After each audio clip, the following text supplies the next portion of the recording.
कल के सत्र में इसका इंट्रोडक्शन जो है तो मैंने बता दिया था।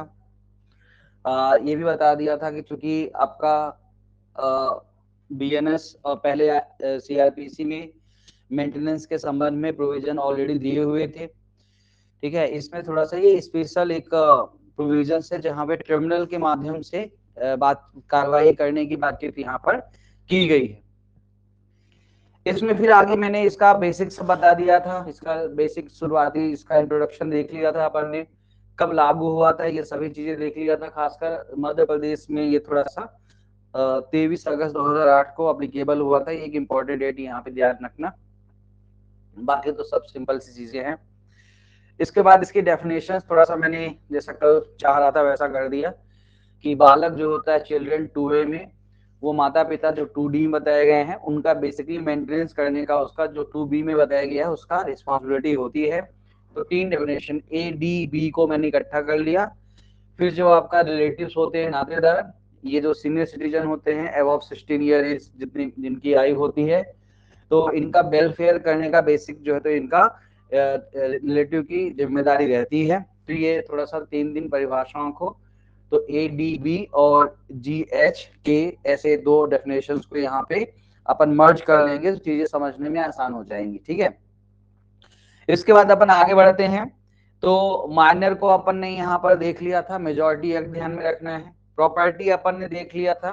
राज्य सरकार में आर्टिकल 239 के तहत जो एडमिनिस्ट्रेटर आपको पता होगा कि पार्ट भाग 8 जो है आपका भारतीय जो संविधान है उसका, तो उसमें बेसिकली जो है तो संघ शासित प्रदेश के संबंध में बातचीत करता है। आवाज आ रही है? आवाज आ रही मेरी? सभी को आवाज आ रही है? ठीक है। इधर गूगल मीट वालों को आवाज आ रही है? आशुतोष आ रही है? चलिए। हाँ, थोड़ा आज पता नहीं नेट एकदम से बहुत डिस्टर्ब चलने लगा, पता नहीं एकदम।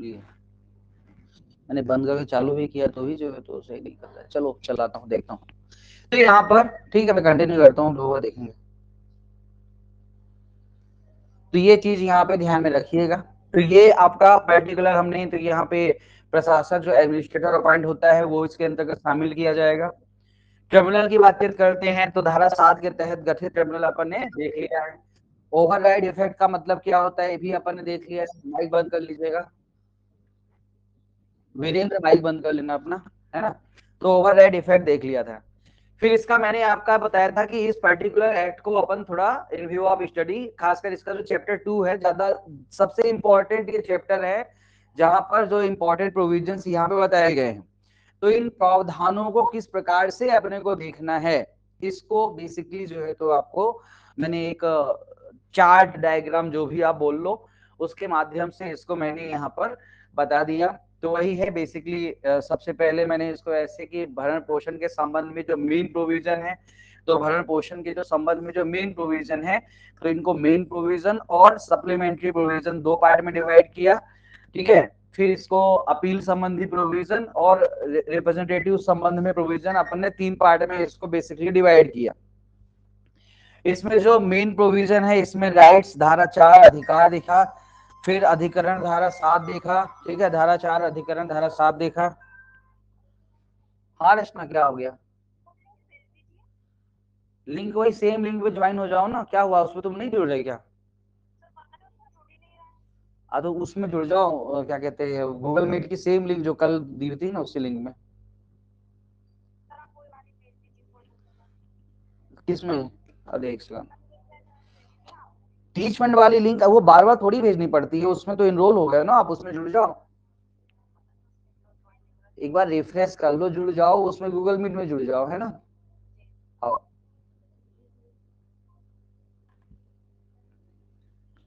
चलिए, तो ये यहाँ पे ध्यान में रखिएगा सहायक प्रावधान, ठीक है। तो ये अपन ने राइट्स, टर्मिनल, आवेदन प्रक्रिया, आदेश, फिर इसमें कोई अल्टरेशन कर सकते हैं, इन्फोर्समेंट, तो ये अपन ने कल देख लिया था।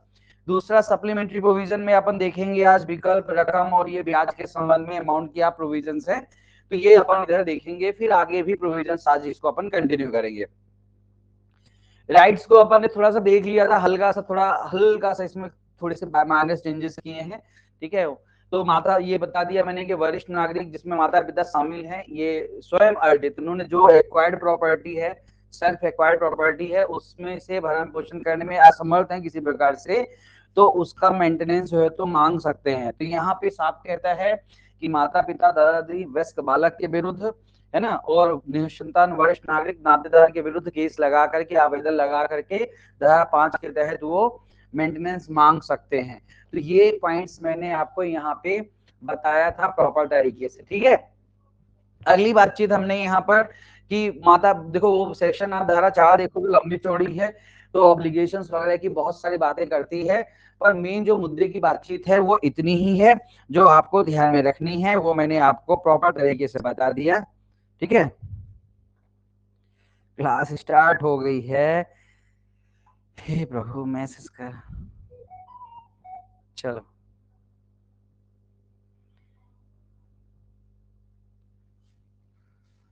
तो ये चीज यहाँ पे ध्यान में रखिएगा, पर्टिकुलर क्लॉज यहाँ पे कहता है। तो ये ऑब्लिगेशंस की बातचीत वहां पर लिखा हुआ है। बाकी अगली बातचीत वहां पे यही लिखा है कि जैसे मान लो जैसे वरिष्ठ नागरिक है, सीनियर सिटीजन है, कोई संपत्ति 4 रिलेटिव में बट रही है, तो चारों मिलकर ध्यान रखेंगे, यही छोटी मोटी बातचीत वहां पे और कहता है। इसके अलावा बाकी कोई ऐसी परेशानी वाली बातचीत नहीं है। बात समझ में आ गई? तो ये मैंने कल अच्छे से बता दिया था, ठीक है। फिर अपना मैं थोड़ा इसका सीक्वेंस एक बनाया कि भैया धारा 4 में अधिकार बता दिया, आवेदन कहाँ लगाएंगे, ट्रिब्यूनल में। तो ट्रिब्यूनल धारा 7 में गठित होता है। तो स्टेट गवर्नमेंट इस एक्ट के जो कमिंसमेंट है प्रारंभ की तारीख से 6 महीने के अंदर, जो कह सकते हो कि यहाँ पर ये अधिकरण का गठन करेगी। बाद में इसमें जो एसडीओ मैंने बताया था, जैसे बेसिकली एसडीएम, जो आपके डीएम एसडीएम बेसिकली जो होती है इसमें अधिकारी होते हैं, जिनके सामने मामला यहाँ पे लगाया जाता है, कलेक्ट्रेट वगैरह में आवेदन किया जाता है। इसके बाद अपन धारा 5 के तहत आवेदन करेंगे, तो पूरी प्रक्रिया बता दिया कि आवेदन वरिष्ठ नागरिक माता पिता द्वारा किया जा सकता है। वरिष्ठ नागरिक किसी प्रकार से डिसेबल है, तो फिर वहां पर किसी भी प्राधिकृत ऑथराइज पर्सन या कोई भी ऑर्गेनाइजेशन हो सकता है, एनजीओ वगैरह के माध्यम से भी आ सकते हैं, या जो आपका ट्रिब्यूनल है सो मोटिव कॉग्निजेंस यहाँ पर ले सकता है। तो ये बातें भी मैंने कल बता दी थी, ठीक है। नोट्स में मैंने सब पॉइंट वाइज थोड़ा कर दिया, थोड़ा और इजी कर दिया। फिर आवेदन during the pendency of application, interim maintenance के बारे में बातचीत करता है, ये भी मैंने बता दिया। आवेदन का निपटारा जनरली 60 दिन के अंदर, एक्सटेंशन टाइम 30 डेज और पकड़ लो, तो 120 दिन टोटल, सॉरी 90 दिन पहले है और 30 दिन और एक्सटेंड है, तो ऐसे 120 दिन यहाँ पे आपका पॉइंट यहाँ पे ध्यान रखना। कब से, तो ये कार्यवाही खर्चे आदेश की तारीख से, आवेदन की तारीख से दिए जाएंगे, तो ये पॉइंट भी हमने सभी यहाँ पे देख लिया। यदि आदेश का भरण पोषण का जो आदेश दिया गया है पालन करने में यदि फेल हो जाता है, असफल रहता है, तो प्रत्येक फेलियर पर 1 माह का यहाँ पे इम्प्रिजनमेंट की बातचीत करता है। और लास्ट में कहता है कि किसी भी पुराने मेंटेनेंस यदि नहीं चुकाया गया, उसकी रिकवरी के लिए कोई भी कार्यवाही तभी चालू होगी जब 3 महीने के अंदर आवेदन किया जाए, यानी कि 3 महीने के बाद की रिकवरी नहीं होगी, है ना। तो ये थोड़ा पॉइंट्स यहाँ पे अपन ने देख लिया।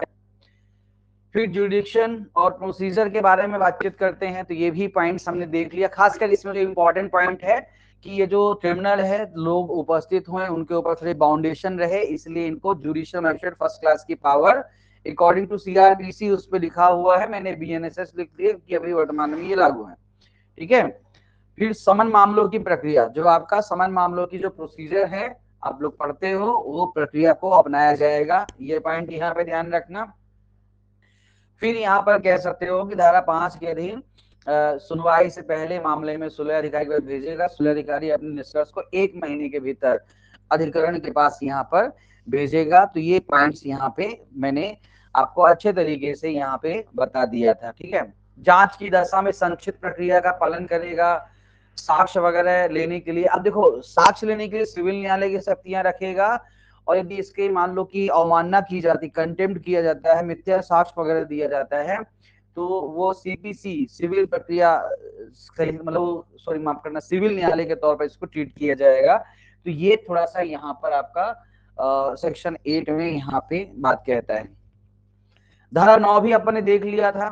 मंथली यहाँ पर मेंटेनेंस दिया जाएगा, मासिक भत्ता जैसा आपका 144 बीएनएसएस है और जैसा पहले आपका 125 सीआरपीसी था, यानी कि मासिक यहाँ पर एक अलाउंस की बातचीत करता है। मैक्सिमम अमाउंट यहाँ पे डिसाइड कर दिया गया है 10,000 रुपए। 144 सीआर बीएनएसएस में कितना मैक्सिमम अमाउंट है? वहां पर पक्षकारों की जो भी कह सकते हो कि कंडीशन है, स्टेटस है, उसके हिसाब से, है ना। तो वहां पर मैक्सिमम डिसाइड नहीं है, पहले था शुरुआत में, बाद में फिर उसको अमेंडमेंट करके धीरे धीरे सब हटा दिया, तो अभी वहां पर कोई भी अमाउंट नहीं है। और यहाँ पर कितना है? मैक्सिमम 10,000 रुपीज, ये थोड़ा ध्यान रखना।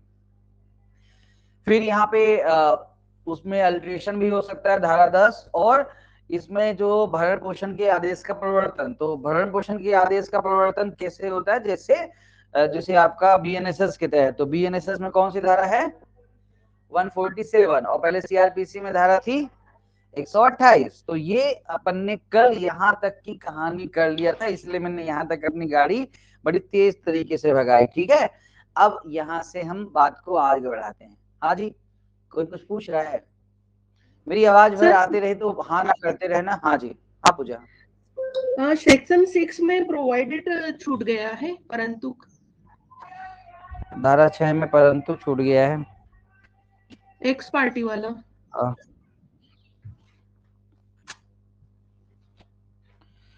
अच्छा हाँ, एक पक्षी रूप से सुनवाई कर सकता है, ठीक है। ये भी मैं इसमें बता दूंगा कि सिंपल सा है कि समन मामलों की प्रक्रिया अपनाई जाएगी, और यदि जानबूझ करके बच रहा है, मैं इसको जुड़ दूंगा धारा 6 में। एक पॉइंट ही छूट गया है वैसे, उसको एक्चुअली मैंने पहले ध्यान दिया था, लेकिन मैंने ये सोचा कि उसमें ठीक है एक्सपार्टी है, उसमें टाइम ड्यूरेशन कुछ नहीं दिया हुआ है। जनरली एक्सपार्टी का सेटिस्फाइड करने के लिए कुछ टाइम ड्यूरेशन दिया रहता है, तो फिर मैंने इसको थोड़ा, तो ये टिक लगाया अपने बैलेट में, फिर बाकी इसको नोट्स में नहीं रखा। तो इसमें ठीक है, एक पक्षी इसको भी छोड़ दूंगा, इसमें साथ में जोड़ दूंगा, ठीक है। तो बालक नातेदार यदि बच रहा है तो एक्स पार्टी यहाँ पे कार्रवाई कर सकेगा। तो ये एक पॉइंट यहाँ पर, ये इसके नीचे समन मामलों के नीचे मैं जोड़ दूंगा, एक कहानी और जुड़ जाएगी। बस बाकी तो कुछ भी नहीं छूटा है, अपन बढ़े चलते हैं और सीधे आते हैं सेक्शन 12 से 14। तो बातचीत करते हैं धारा 12, है ना। और भी देख लीजिएगा, और कुछ काम की चीज छूट गई तो बता दीजिएगा, तो बाकी अपन देख लेंगे, ठीक है।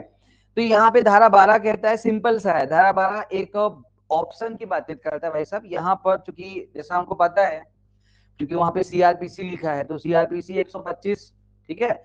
लोग उसको केवल सोचते हैं कि वो केवल पत्नियां ही मेंटेनेंस मांग सकती है, नहीं भैया, थोड़ा अच्छे से पढ़ोगे तो पता चलेगा कि वहां पर माता पिता बच्चे भी मेंटेनेंस मांग सकते हैं। तो सबके लिए बातचीत करता है 125, जो अभी 144 हो गया है ना। तुम लोग तो अच्छे से पढ़ते हो, बस जो नहीं। पति मैंने बोला क्या? नहीं नहीं, मेरी बात सुनो, मैंने ये बात प्रश्न का उत्तर तुम लोग क्लास में दिया है, तो इसलिए तुम ऐसा प्रश्न कर ही क्यों रहे हो? पति 125 में नहीं मांग सकता है, मैंने पहले ही बताया, अभी बता रहा हूँ। हाँ, पर्सनल लॉस के तहत कुछ ग्राउंड्स में मांग सकता है, लेकिन इस एक्ट के तहत पति भरण पोषण नहीं मांग सकता है, मतलब सॉरी 125 या 144 उसके तहत, ठीक है ना। इसमें तो पति ही, मतलब यहाँ पे तो पिता मांगेगा, यहाँ पे तो पति नहीं, पिता मांगेगा। चलो, और ठीक है, आए वापस हम, ठीक है। चलो, तो ये चीज यहाँ पे ध्यान रखिएगा। देखो, एक ये मैं आपको बार बार बताया था कि 125 जो है वो एक तरह से इमीडिएट, यानी कि त्वरित कार्यवाही के लिए, मतलब इमीडिएट रेमेडी के लिए दिया जाता है, त्वरित उपचार के लिए।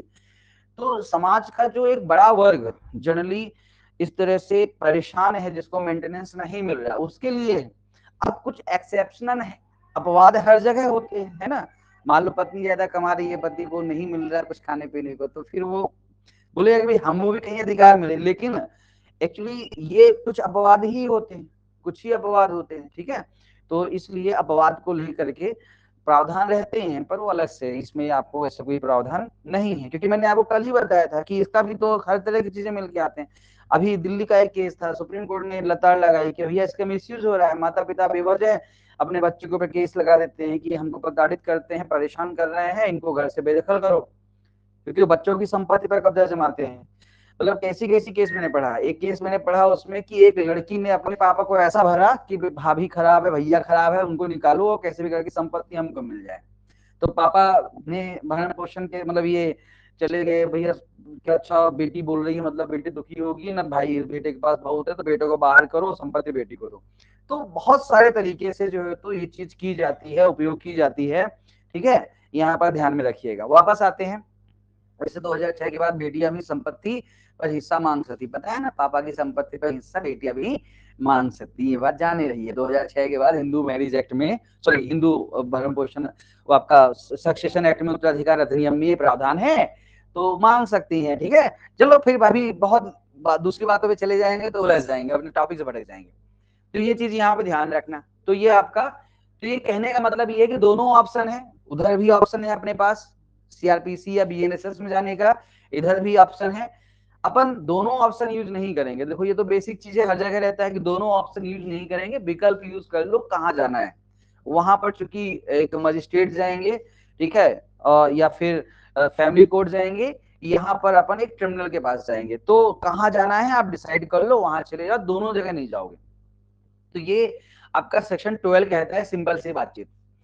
सेक्शन 13 यहाँ पे कहता है आपका बेसिकली कि भरण पोषण की रकम जो है वो जमा करना है, तो डिपॉजिट करने की समयावधि है। तो अधिकरण ने यदि कोई ऑर्डर यहाँ पर जारी किया है भरण पोषण का, तो आदेश सुनाए जाने की तारीख से, यहाँ पे सिंपल सा लिखा है with in 13 days the pronouncement of the order. तो यहाँ पे आदेश सुनाए जाने की तारीख से with in 13 days the announcing order by the tribunal, तो 30 दिन के अंदर यहाँ पे मेंटेनेंस को जमा किया जाएगा।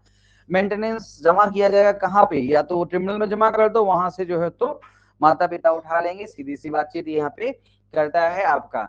अगली चीज यहाँ पे कहता है कि ब्याज, तो ब्याज का मतलब ये है कि रकम के अतिरिक्त, ठीक ना, भरण पोषण की यहाँ पे ध्यान रखना, रकम के अतिरिक्त वो तो मिलेगा ही आवेदन की तारीख से, डेट ऑफ एप्लीकेशन। अब देखो जैसे मान लो कि आज से आगे पैसा मिल रहा है तब तो ठीक है, जैसे आवेदन लगाए 1 जनवरी को, ठीक है, 1 जनवरी को आवेदन लगाया, आपने पढ़ा है कि भरण पोषण आवेदन की तारीख से, आदेश की तारीख से मिल सकता है। अब आदेश मान लो कोई पकड़ते 1 अक्टूबर को आदेश हुआ, ठीक है, कि भाई इनको दिया जाए। अब 1 जनवरी से लेकर के सितंबर यानी 9 महीने बोल दिया कि 1 जनवरी से आगे जितना भरण पोषण दिया जाए, तो जो बैक डेट का मेंटेनेंस मिलेगा वो विथ इंटरेस्ट भी बोला जा सकता है कि भैया 1 जनवरी से 10,000 महीना और उस पर इंटरेस्ट भी देना पड़ेगा, तो ये आदेश कर सकता है। तो इंटरेस्ट कितना होगा, तो यहाँ पे 5 to 18% है ना, सिंपल इंटरेस्ट यहाँ पे रहेगा 5 से कह सकते हो 18% तक में। अब वो हर मामले पर डिफाइन करेगा कि कितना, किस मामले में कितना, तो 5 से 18% तक का सिंपल इंटरेस्ट के साथ जो है तो यहाँ पर इंटरेस्ट का भी आदेश यहाँ पे कर सकता है। क्लियर कहानी, तो 5 से 18, तो ये थोड़ा सा आप यहाँ पे, तो आवेदन की तारीख से द डेट ऑफ एप्लीकेशन यहाँ पर कह सकते हो कि उस तारीख से यदि आदेश करता है तो फिर वो कह सकता है कि भाई 5 से 18 जो भी यहाँ पे डिसाइड करे ट्रिब्यूनल, यहाँ पर इंटरेस्ट के बारे में बातचीत कर सकता है। तो ये आपका सेक्शन 14 में पहला पार्ट कहता है।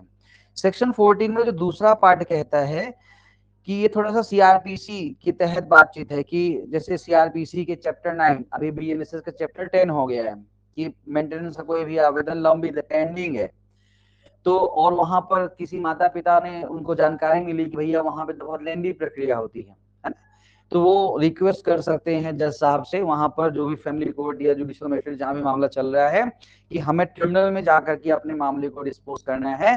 तो फिर उनके रिक्वेस्ट पर जो है तो उसको विड्रॉल कर सकते हैं, उसको वापस ले सकते हैं और वहां से ले करके ट्रिब्यूनल के सामने पेश कर सकते हैं। तो ये एक तरह से प्रोवाइडो यहाँ पर दिया गया है, परंतु दिया गया है। वैसे मेरा मानना है कि ये जो धारा 14 के साथ ही परंतु दिया है, इसको धारा 12 के साथ ही बता देना था, पर ठीक है, पता नहीं क्यों यहाँ पर दिया है? मेरे बैग में मिसप्रिंट तो नहीं है, तुम लोगों ने सही दिया है, ऐसे दिया है, क्योंकि ये कागज पे धारा 12 के साथ होना चाहिए था, है ना, पर धारा 14 के साथ दिया है। पर ठीक है, जहां दिया है पढ़ लो वहीं पढ़ लो।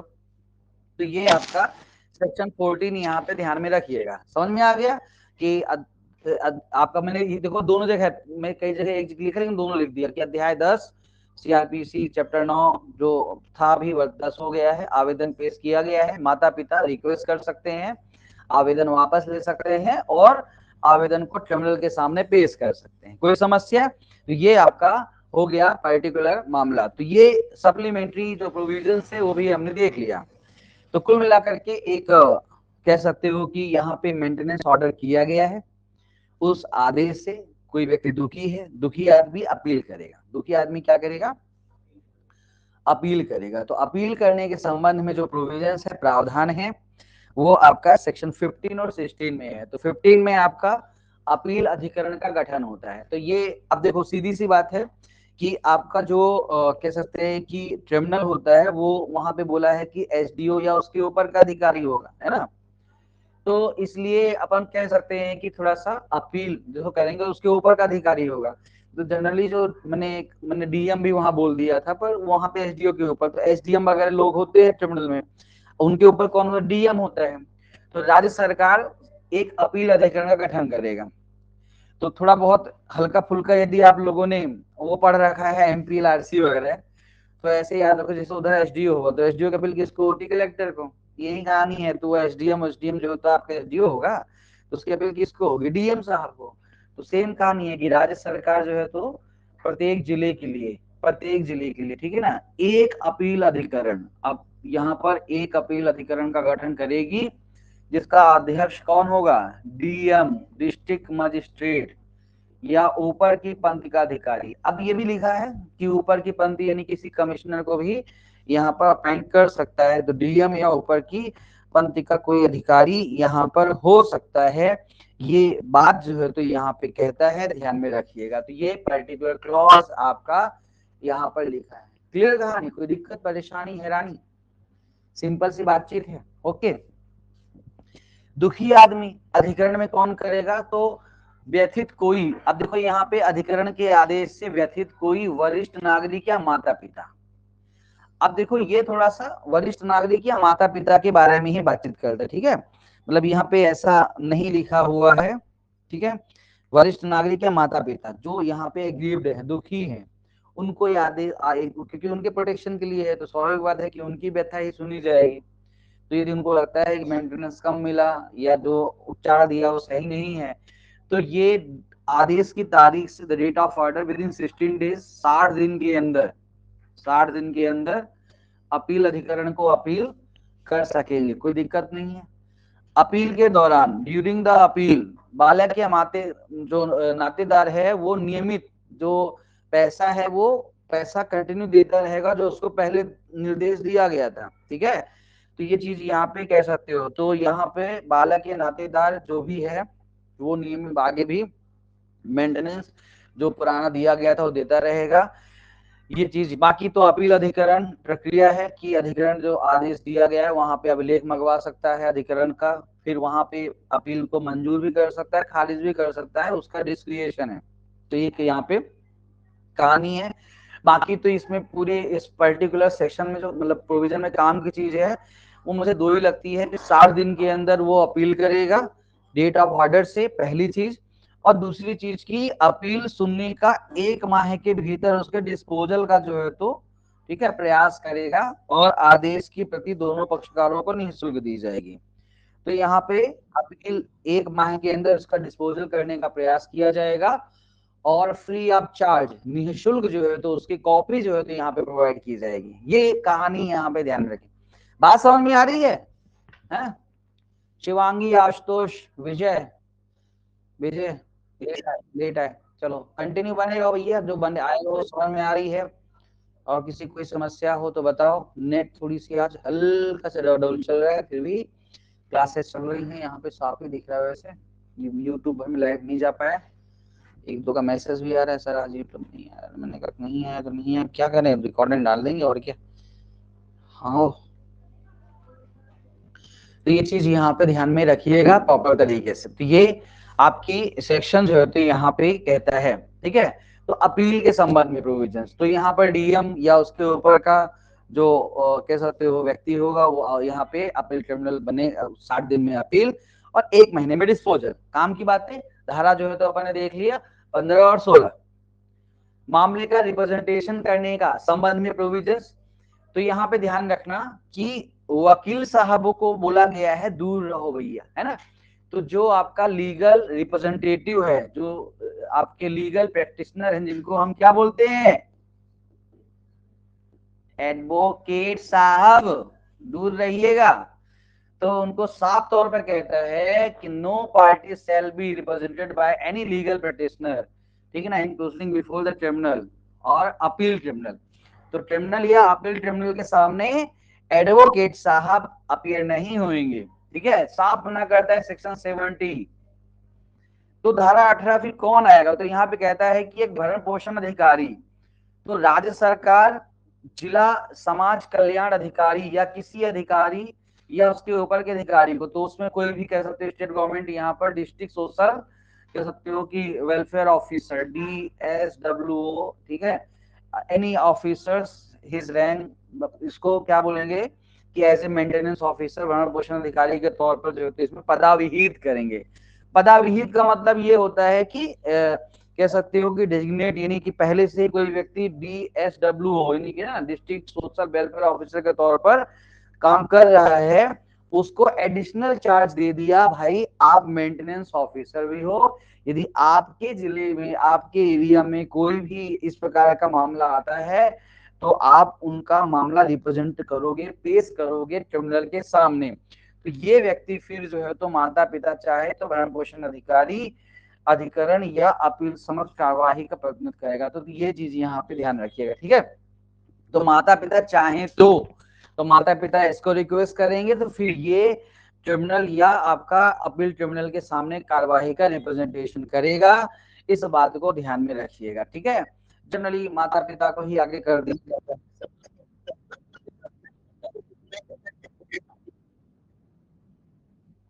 हाँ, मतलब एडवोकेट को मना करता है, तो एडवोकेट सामने नहीं आते हैं। थोड़ा बहुत जैसे कलेक्ट्रेट वगैरह में एक आध बार मैंने ये प्रोसीडिंग देखी है, तो उसमें ऐसा होता है, देखो जनरली आम आदमी तो चीज नहीं जानता, वो वकील के पास ही जाता है।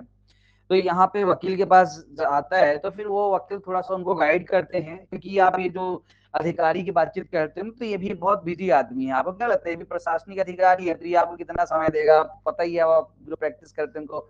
तो बेसिकली माता पिता, अभी ठीक है और कोई व्यवस्था हो तो नहीं, मुझे नहीं मुझे, पर मैं अभी जो इंदौर में तो थोड़ा बहुत ज्यादा नहीं देखा, एक आध केस में ऐसे कलेक्ट्रेट में थोड़ा बहुत कभी गया था कुछ काम से, तो वहां पे देखा कि वहां पे ऐसे होता है कि वो थोड़ा गाइड कर देते हैं वकील लोग, और जो पेरेंट्स, जो भी व्यक्ति होते हैं ना, खुद ही जा करके अपनी बात कर लेते हैं।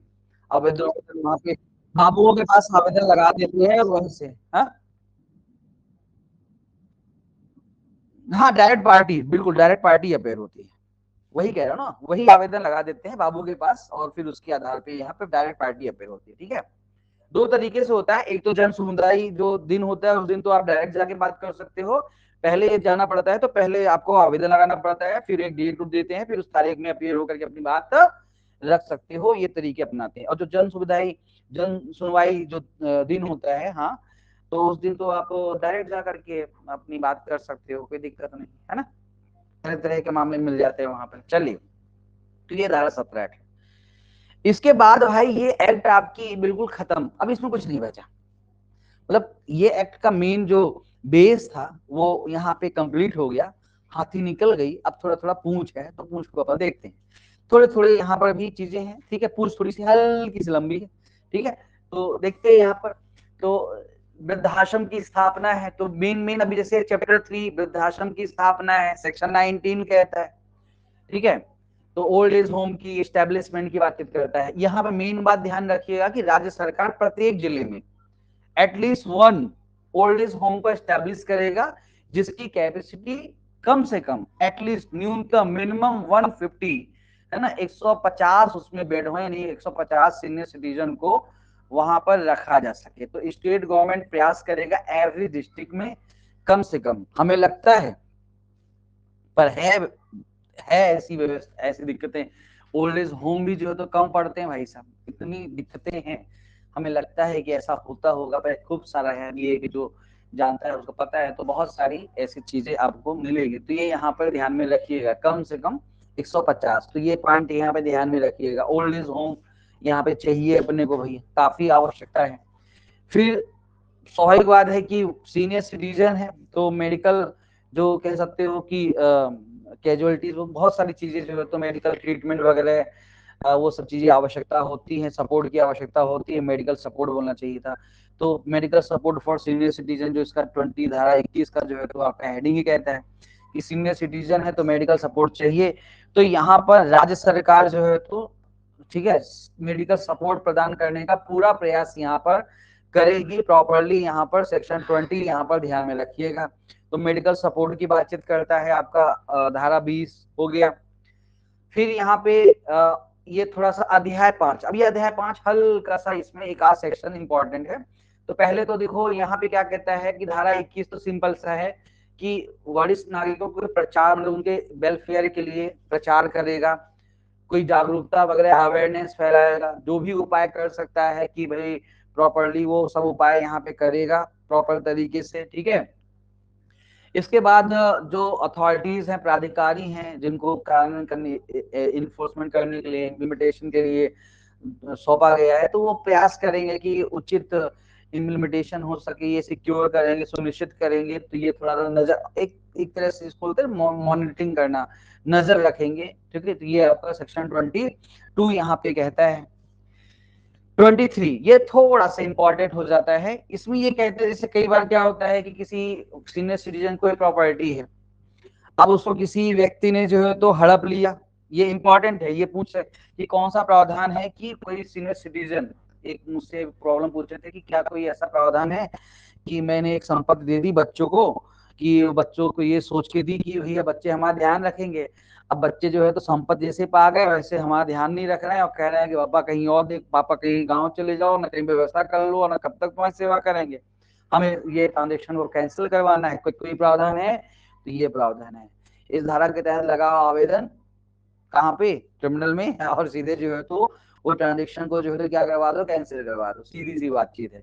इसका भी ठीक है यूज मिसयूज बहुत कुछ यहाँ पर होता है, तो ये ध्यान रखिएगा। तो ये प्रोविजंस है जो कहता है कि यदि कोई वरिष्ठ नागरिक या सीनियर सिटीजन है ना, पेरेंट्स हैं, जिनकी संपत्ति को अब कपट प्रपीड़न असम्य कसर किसी भी तरीके से, तो ये यहाँ पे ध्यान रखना कि जो ट्रांसफरर है, अंतरक है, उनके पास विकल्प है कि वो अधिकरण के पास आवेदन करके ऐसे ट्रांसफर को वाइड शून्य डिक्लेयर करवा सकते हैं। तो सीधे ट्रिब्यूनल के पास आवेदन करके यदि कोई भी यहाँ पे जैसे वहां पे देखो सब लिखा भी है कि जैसे कई बार इस आधार पर कि किसी ने संपत्ति दे दी कि हम ध्यान रखेंगे, ठीक है, लेकिन बाद में जो है तो वो ध्यान नहीं रख रहे हैं, तो जो पेरेंट्स हैं या जो सीनियर सिटीजन हैं वो सेक्शन 23 का आवेदन लगाकर, कहाँ आवेदन लगाएंगे, 23 का आवेदन लगाएंगे आपका ट्रिब्यूनल में, ठीक है ना। ट्रिब्यूनल यानी वही आपका एसडीओ, उस पर्टिकुलर एरिया के जो भी एसडीओ साहब होंगे, ठीक है ना, एसडीएम साहब होंगे, उनके पास जाके आवेदन लगाइए और आवेदन लगा करके उस ट्रांजेक्शन को वाइड डिक्लेयर करवा दीजिए और संपत्ति पर वापस कब्जा प्राप्त कर लीजिए। ये भी बहुत यूज होने वाला प्रोविजन है आजकल। इसका यूज भी होता है, इसका मिसयूज भी होता है। ये हमारे बाबा जी की संपत्ति जो है तो छीनी जा रही है ना। गिनी पिग अपना बचाने का प्रयास कर रहे हैं, अपनी गिनी पिग यानी सेविंग्स बचाते हैं, भैया जीवन अच्छा चल जाए, बच्चों की नजर में सेविंग्स पे रहती है कि हमें मिल जाए, हमारा जीवन बेहतर हो जाए, और उसी गिनी पिग्स को लेकर के पूरी लड़ाई झगड़ा रहता है। माता पिता सोचते हैं कि बुढ़ापे की लाठी बनेगा, बुढ़ापे का सहारा बनेगा। और एक चीज ठीक है, मतलब एक कहते हैं कि मैं थोड़ा सा यहाँ पे किसी, मैं भी 2 बच्चों का बाप हूँ, पर मैंने ये चीज देखा है कि इस मामले में चाहे लड़के हों चाहे लड़की हो, लड़के थोड़ा सा उनके केसेस ज्यादा मिलेंगे, लड़कियों के केसेस कम मिलेंगे। लेकिन मैंने ऐसे ऐसे गंदे तरीके से माँ को और पिता को मारते बेटी को देखा है कि बता नहीं सकता हूँ, ठीक है। तो लड़कियों के भी और लड़कों के भी तो बिल्कुल गंदे तरीके से मारते हुए, मर नहीं जाते हो, कब मरोगे, कब तक मेरे सर में वैसे पड़े रहोगे। तो ऐसी कहानी है, क्या करें, ठीक है। तो ये पर्टिकुलर चीज लगा रहे हैं, जो सुविधा में रह रहे हैं वो लोग ऐसा काम कर रहे हैं, वो लगा रहे हैं आवेदन, जो परेशानी में वो नहीं लगाएंगे। बिल्कुल ये सच्चाई है, ये सच्चाई है, क्योंकि माता पिता मतलब स्वाभाविक बात है कि जिन्होंने हमें अपना सब कुछ सौंप दिया तो वो अपनी परेशानियां अपने साथ लेके रह सकते हैं, ठीक है। उनकी सबसे अच्छी खासियत होती है कि अपनी परेशानी कभी नहीं सौंपते हैं। मेरे नाना जी को हार्ट, मतलब मेरे नाना जी हार्ट पेशेंट थे। जब अंतिम स्टेज में मतलब कि उनकी हालत खराब हो गई तो घर वालों को पता चला। उन्होंने 20 साल अपनी हार्ट, मतलब वो हार्ट पेशेंट है, वो सोचो कि वो पंडिताई भी करते थे तो चले जाते थे, तो कई बार 3-3 4-4 दिन वो अपना इलाज करवाने जो है तो बाहर भी चले गए, तो बच्चों को भी पता नहीं लगने दिया कि भाई वो इलाज करवा रहे हैं। पुराने जमाने में थे तो उसमें मोबाइल वोबाइल यूज करते नहीं थे, तो उन्होंने अंत तक पता नहीं चलने दिया कि मुझे ऐसी कोई प्रॉब्लम है। और जब हमको बाद में जब तो बोला भी, मामा लोग बहुत दुखी हुए, रोए भी कि बता देते तो पहले इलाज, मतलब क्या फर्क पड़ता, मैं 80-85 साल होके मतलब शांत हुए नाना जी मेरे, ये था कि पहले थोड़ा इलाज हो जाता तो थोड़ा 8-10 साल और उनको खींच लेते हम लोग। तो ठीक है, ये इस तरह के माता पिता होते हैं, पर ठीक है छोड़ो, बहुत सारी बातें, हर अच्छा दोनों बातें हैं, माता पिता भी ऐसे करते हैं। हाँ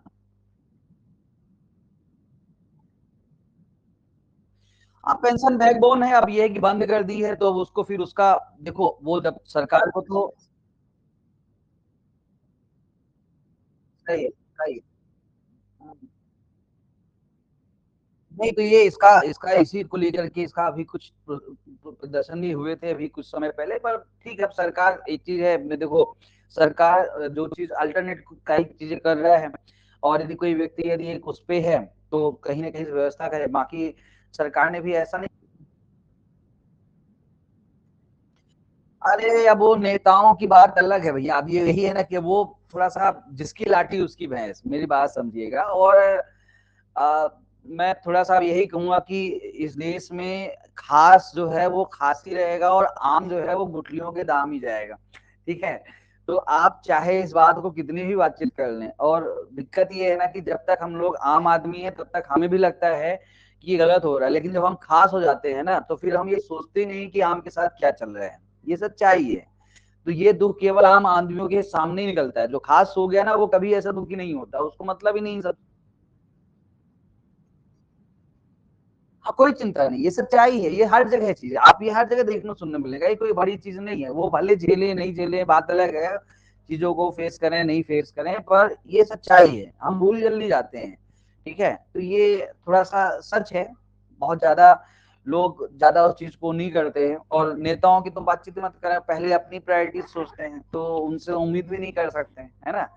इस देश में आप देखो एक चीज समझना, शक्ति और पैसा जिसके पास आ जाता है उसका तरीका व्यवहार बातचीत करने का तरीका सब कुछ बदल जाता है यार। आप अपने आसपास ही देखो ना, ऐसा कोई बड़ी चीज नहीं है, आप लोग फील नहीं कर सकते, वकील लोग यार हैं, तो हम लोग तो ऐसे हर प्रकार के लोग व्यक्ति से मिलते हैं। चलिए वापस आते हैं, तो वो ठीक है ना, वो होना चाहिए, वो गलत था, वो गलत डिसीजन था, पेंशन बंद करना गलत डिसीजन था, पर ठीक है, ठीक है ना। चलिए वापस आते हैं, तो ये यहाँ पे ध्यान में रखिएगा। अब ये मैंने बता दिया कि एक एक तरह से थोड़ा सा ये एक सरफेस सेफ गार्ड है, सॉरी, जिसके माध्यम से एक वरिष्ठ नागरिक अपनी संपत्ति को उपयोग प्रॉपर तरीके से कर सकता है, मतलब देखभाल के बदले किसी को ट्रांजेक्शन करता है, वादे पूरे नहीं होते हैं तो संपत्ति वापस लेने का उसके पास एक ऑप्शन बना रहे, तो इसके लिए इसका यूज कर लेता है। तो ये यहाँ पर ध्यान में रखिएगा प्रॉपर तरीके से। फिर आते हैं आपका चैप्टर 6 में। अब यहाँ पर थोड़ा सा एक अपराध के तौर पर बातचीत किया है, तो हल्का सा चूंकि पूछे एक इम्पोर्टेंट पूछे, थोड़ा सा ये मैं हल्का सा, ये भी इम्पोर्टेंट पार्ट है जहां से एमसीक्यू बनने की पूरी संभावना है। तो यदि वरिष्ठ नागरिकों को आरक्षित छोड़ दिया जाता है, पर प्रॉब्लम ये है कि ये सेक्शंस पढ़ लो, क्योंकि प्रैक्टिकली मुझे नहीं लगता कि कभी यूज होता होगा, ठीक है। तो बहुत सारे ऐसी चीजें मिलती हैं, मैं अभी वृंदावन गया वहां पर, और काशी उधर यूपी तरफ तो बिल्कुल कुख्यात है कि लोग आते हैं माता पिता को छोड़ के चले जाते हैं, माता पिता को छोड़ने की जगह जैसे कुंभ के मेले, है ना, तो ये ऐसी जगह होते हैं जहां पर छोड़ के चले जाते हैं। बहुत पहले एक जजमेंट आया था जिसमें ये बातचीत की गई थी कि एक मर्सी डेथ का प्रोविजन जोड़ा जाए, तो उसको लेकर के एक सुप्रीम कोर्ट के जज की भी ऐसी राय थी कि इसका मिसयूज होने लगेगा भाई, लोग बात जो है तो ऐसी गंगा किनारे रह जाएंगे, मम्मी पापा को धक्का देंगे, कहेंगे क्या करें, वही बोल रहे थे कि बुढ़ा गए हैं कूदना चाह रहे थे तो फिर हम ले गए कूद गए, और उनको हम धन्यवाद बोल के चले आए।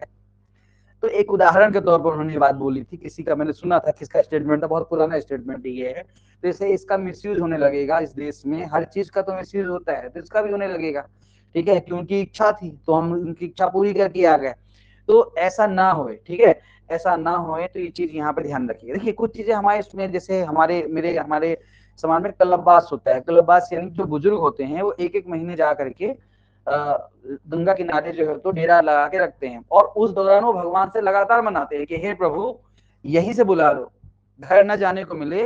मतलब वो उनको लगता है कि वो सिर्फ गंगा किनारे ही हैं, यहाँ पे भगवान आसपास हैं, तो यहीं से सीधे चले जाएं। तो एक पर्टिकुलर समय तक पड़े रहते हैं इंतजार में, हर साल जाते हैं एक आध महीने रहने कि भाई इसी समय है, यही समय है, ठीक है, और हर बार वापस आ जाते हैं। तो ये ऐसे बहुत सारी प्रथाएं जिसका मिसयूज होने लगेगा। तो चलिए वापस आते हैं, फिलहाल मुद्दे की बात करते हैं। सेक्शन 24 जो है आपका, बालक नातेदार किसी वरिष्ठ नागरिक को पूर्णतः परित्याग करने के आशय से, ठीक है ना। तो यहाँ पर जो है तो एमेडॉन्स की बातचीत करता है, परित्याग करना, अबेंडन करना, तो उसके आधार पर यहाँ पर क्या करने के आशय से कहीं छोड़ देता है, कहीं पर भी उसको ले जाकर के ऐसे छोड़ दिया है ना, छोड़ दिया है। कहीं वीडियो में देखा था कि एक व्यक्ति गाड़ी से रोकता है, वो देख के लग रहा था कि उसकी बूढ़ी मार रही होगी, तो उसका झोला ऐसे फेंका, और माँ बेचारी लाचार, मतलब उसकी शक्ल में कितना दयामय वीडियो था वो, कि वो दिखती हुई बेचारी और गाड़ी लेके चला गया। तो मतलब ठीक है, छोड़ दिया। तो ये चीज यहाँ पर तो 3 माह तक का कारावास, ठीक है, 5,000 रुपए तक जुर्माना, या दोनों से दंडित किया जाता है। कभी ये नहीं सोचते कि शुरुआत में जब बच्चे छोटे छोटे थे, यदि माँ भी चाहती, ठीक है, उसका मतलब पैदा होता है तो माँ को इतना, और खासकर लड़का होता है तो माँ तो ऐसे पागल हो जाती है हमारे देश में कि लड़का ना हो कि पता नहीं क्या किशन कन्हैया हो गया, और वही किशन कन्हैया जो है तो लात मार के बाहर करता है वो किशन कन्हैया, ठीक है। तो ये तो हाल है, लड़कों से उम्मीद करते हैं कि लड़का बुढ़ापे का सहारा बनेगा, और लड़के जो है तो सबसे धोखा देता है आज के समय में है। तो वापस आते हैं, ये चीज यहाँ पे ध्यान में रखिएगा प्रॉपर तरीके से। फिर धारा 25 की बातचीत करते हैं, कॉग्निजेंस ऑफ ऑफेंस, अपराधों का संज्ञान। तो स्वाभाविक बात है कि ये अपराध जो है ये एक तरह से बहुत ही गंभीर अपराध है। ये एक ऐसा अपराध है जो कॉग्निबल है, ठीक है, बेलेबल है, जमानत हो सकती है, कॉग्निबल एंड बेलेबल है, ठीक है। और इसका संक्षिप्त विचारण मजिस्ट्रेट के द्वारा, बाई मजिस्ट्रेट, समरी ट्रायल जो है बाई मजिस्ट्रेट। तो सेक्शन 24, 25, 3 महीने की कारावास, 5,000 जुर्माना या दोनों, ठीक है। और आपका समरी ट्रायल, तो ये आपका 24, 25 ये भी दोनों सेक्शन IMP इंपॉर्टेंट, ध्यान में रखिएगा प्रॉपर तरीके से। ये कहानी, चलिए आगे आते हैं। मिसलेनियस, बचा कुचा। तो यहाँ पर officers to be public servant, अधिकारियों का लोक सेवक होना, कोई दिक्कत नहीं। इसमें जितने भी ऑफिसर्स बताए गए हैं वो क्या होंगे, आपके पब्लिक सर्वेंट्स होंगे, लोक सेवक होंगे। सब जगह प्रोविजंस रहता है मिसलेनियस में। सिविल न्यायालय को थोड़ा सा दूर रखा गया है, खासकर कि इसमें इंपॉर्टेंट ये है कि कोई इंजंक्शन वगैरह, व्यादेश वगैरह कि सिविल न्यायालय कोई व्यादेश नहीं देगा। जैसे कोई मेंटेनेंस का आदेश दिया गया है, या मान लो किसी व्यक्ति ने कोई आवेदन लगाया ट्रिब्यूनल में कि बेटे ने जो हमारी संपत्ति पे कब्जा जमा लिया। अब संपत्ति संबंधी मामले जो होते हैं वो जनरली सिविल मामले होते हैं, तो वहां पे इंजंक्शन ले आए बेटा है पापा के खिलाफ। एक बार एक जज साहब तो सब प्रैक्टिस करते हैं, तो उनके कोर्ट में जो है तो ऐसे एक लड़के ने केस लगाया था पापा के खिलाफ, मतलब पक्षकार उसमें पापा भी थे। जज साहब उसके इतने खतरनाक तरीके से गाली, मतलब वो थोड़ा जज साहब थे, थोड़ी गाली भी देते थे बोर्ड से, है ना। जो इंदौर में प्रैक्टिस करते थे पुराने 8-10 साल 15 साल पुराने, और शायद उनको जान भी गए होंगे, और जो नहीं करते थे छोड़ो, फिर जानते रहना, बाद में बताएंगे। तो कह सकते हैं कि तो उन्होंने खतरनाक तरीके बोला कि जल्दी से सॉरी बोल, अब सिर ले गया तो अभी मैं उतार के जूता, 4 जूता 2-3 उसको माँ बहन की गाली बकते हुए अभी यहीं पे चालू कर दूंगा मैं। तो साहब वकील ये ऐसा करते हैं वैसा, वकील चुप कर रहा है, चुप हो जा भाई, बाद में देख लेंगे, तो निकल यहाँ से। तो ऐसी गाली है। चलिए, तो सिविल न्यायालय को थोड़ा सा यहाँ पे आदेश देने को मना करता है, ठीक है। अगली कहानी वही हर जगह रहती है कि गुड, सद्भावना पूर्वक कार्यवाही के लिए प्रोटेक्शन की बातचीत करता है।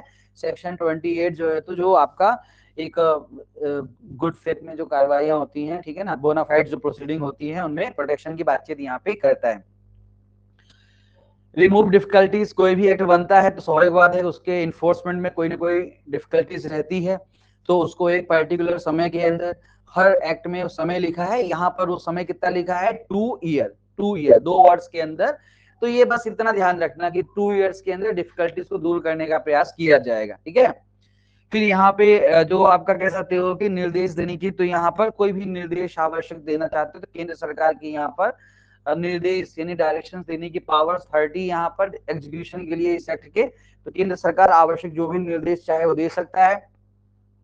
केंद्र सरकार की रिव्यू की भी पावर्स यहाँ पे सेक्शन 31 है कि केंद्र सरकार यहाँ पर एक कह सकते हो कि पीरियडिकल रिव्यू यहाँ पे कर सकता है, पुनर्विलोकन यहाँ पे काली पुनर्विलोकन कर सकता है, समय समय पर रिव्यू कर सकता है कि क्या सही तरीके से इसका क्रियान्वयन हो रहा है, इसका मिसयूज तो नहीं हो रहा है, सही जो है तो भरण पोषण वगैरह की कार्रवाइयां प्रॉपर तरीके से हो रही है कि नहीं हो रही हैं, इन्हीं सब बातों के बारे में यहाँ पे बातचीत करता है, इसे ध्यान रखिएगा। और 32 लास्ट कहता है सेक्शन कि यहाँ पर आवश्यक नियम बनाने की राज्य सरकार की यहाँ पे शक्ति। तो स्टेट गवर्नमेंट इस पर्टिकुलर एक्ट के इम्प्लीमेंटेशन के लिए माता पिता के संबंध में, वरिष्ठ नागरिक के संबंध में इस अधिनियम का सही तरीके से क्रियान्वयन हो। मैंने आपको हमेशा बताया है कि अधिनियम जो बनता है उसको पूरा करता है नियम, तो इसीलिए आप हर एक्ट के साथ नियम पढ़ोगे, पर चूंकि सिलेबस का पार्ट हो वही पढ़ो, जो पार्ट नहीं हो तो उनको पढ़ने की जरूरत है नहीं। जैसे आप केवल पूरे सिलेबस में केवल एक ही मिलता है आपका वो डाउरी प्रोहिबिशन एक्ट, जिसका साथ उसका रूल पढ़ा जाता है, इसके अलावा बाकी तो किसी एक्ट के साथ उसका रूल नहीं पढ़ा जाता है। रूल में बाकी सब चीजें उसमें होती हैं, यहाँ पर ध्यान में रखिएगा प्रॉपर तरीके से। तो ये आपका पर्टिकुलर एक्ट जो है तो यहाँ पर हमने कंप्लीट कर दिया, जो कहता है कि बुजुर्गों का ध्यान रखें, प्रॉपर तरीके से उनका केयर करें। उम्मीद करता हूं कि अच्छे से समझ में आ गया होगा। फिर भी कोई चीज, कोई बात, कोई प्रोविजन छूट गया हो, समझ में नहीं आया है, तो आप मुझसे पूछ सकते हैं, मैं आपको उस प्रश्न का उत्तर दे दूंगा। कल इसका हम डिस्कशन करेंगे। हाँ है तो सेंट्रल गवर्नमेंट का है, पर चूंकि इम्प्लीमेंटेशन के लिए, चूंकि रूल्स रेगुलेशंस के लिए स्टेट गवर्नमेंट रूल बना सकता है, तो यहाँ पे rule making power state government को दी है ना। केंद्र मतलब देखो ये एक्ट उस तरह का तो है नहीं बहुत इंपॉर्टेंट, जैसे खास करके वो आपका कम्युनिकेशन का हो गया, डिफेंस का हो गया, तो इसलिए ठीक है बना दिया है, तो स्टेट गवर्नमेंट भी यहाँ पे आवश्यक रूल बना सकता है। ठीक है, अब मुद्दे की बात सुनो, इस सेट को कंप्लीट कर लिया, कल हम इसके एमसीक्यू को डिस्कशन करेंगे। तो कल ये आपका इस सेट के एमसीक्यू एक थोड़ा रिवीजन कर लेंगे शुरुआत में, और इसके एमसीक्यू को हम लोग कल के सेशन में डिस्कशन करेंगे। तो इस प्रकार से आपका ये एक्ट कंप्लीट हो जाएगा कल की डेट में। और परसों जो है तो हम चालू करेंगे पॉक्सो, सेम मतलब सेम आईडी पे आपका ऐसे में रहेगा। अभी जो टीचमेंट वाले सुन रहे हैं ना, फिर 3 एक्ट में सेम आईडी पढ़ाऊंगा। अभी ये पढ़ा दिया, पॉक्सो भी इसी में पढ़ाऊंगा, ठीक है, और जेजे भी, जुवेनाइल जस्टिस भी मैं इसी में पढ़ाऊंगा। तो ये आपका 3 एक्ट माता पिता और बच्चों को यहाँ पे कर लेंगे। फिर महिलाओं के लिए आपका, फिर इसके बाद महिलाओं से संबंधित जो एक्ट है मेरे हिसाब से वो अगले साल चालू होंगे, क्योंकि जेजे पॉक्सो इतनी धाराएं हैं कि ये महीना आराम से हो सकता है कि आपका दिसंबर ले ले। ठीक है, फिलहाल इस सत्र में इतना ही। 4-5 मिनट का ही ब्रेक ले लो और फिर आ जाओ बीएनएसएस की बातचीत करेंगे। ठीक है, हाँ जी सर। एक रिवीजन वाली एक अलग से आईडी बना लीजिए सर, फिर रिवीजन हम देखते रहेंगे।